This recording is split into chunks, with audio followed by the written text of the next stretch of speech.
Chapter 20. The Question of Yelling. Virgil could not recall a single time in his life when he had yelled. He was sure he must have. Who goes 11 years of their life without yelling once? But he had an excellent memory, and he couldn't remember yelling.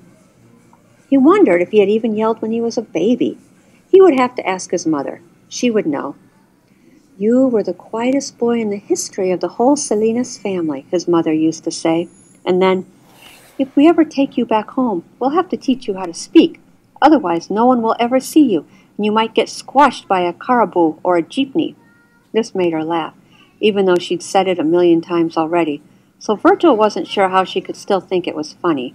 He hadn't found it very funny the first time, to tell you the truth. When he imagined himself getting squashed by a caribou or a jeepney, it terrified him, even though he wasn't completely sure what either of those things were. It's not that he felt unloved exactly, he just didn't know why his parents were so preoccupied with him coming out of his shell. What was so bad about a shell, anyway? Turtles had survived on Earth more than 200 million years, longer than snakes or crocodiles even. And turtles lived a long time, too. American box turtles lived to be over 100, and they had excellent eyesight and senses of smell. Turtles truly were extraordinary animals. What if people had forced turtles to come out of their shells 200 million years ago? They probably wouldn't exist anymore. Virgil leaned against the musty wall of the well. There was a short ledge that circled the bottom, but it didn't give him enough of a boost to reach the ladder. He wondered if he should sit. Was sitting down the same as giving up? He wondered what time it was. He wondered if he should yell. It seemed like the sensible thing to do. But when he opened his mouth, he imagined his cries for help sailing up, up, up, booming across the wood, shaking the leaves, frightening the birds, and landing on the thick, waxy ears of Chet Bullens. Then he imagined the bull charging forward, grunting and panting and sniffing him out like a wolf. And then he saw the bull pick up the cover of the well and shut him inside forever. Best to wait a while, Virgil thought, until the bull had most likely gone home. Trouble was, he had no idea how long a while was because he didn't have a watch and his cell phone was broken. So he decided to go by feel. Did it feel like 10 minutes or 40 since he'd been down below? Who could say? Virgil wasn't great with numbers in the first place, and he certainly wasn't great at telling time, with or without a clock.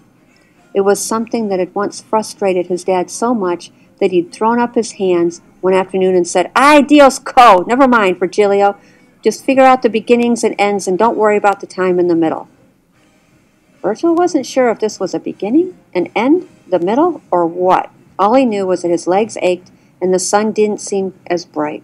So he threw back his head and called out, "Hello! Hello!" It didn't feel like much noise, though. Could anyone hear him? He needed to be louder. "Hello! Hello!" Gulliver's whiskers stopped moving. His round black eyes fixed on Virgil from his nest in the backpack, which Virgil was wearing backwards so he could lean against the wall and watch Gulliver at the same time. "Hello! Hello! Help! Help!" He'd never called out for help before. It sounded strange. But if he was ever in need of help, this was it. He mustered all the strength he could from deep, deep down and took a large breath that filled his chest like a balloon. Then he yelled, his most powerful yet, "Help! Help!" His voice startled him. It didn't sound like his. It charged through his body, down to his toes. Who knew he could be this loud? If only his parents could see him now.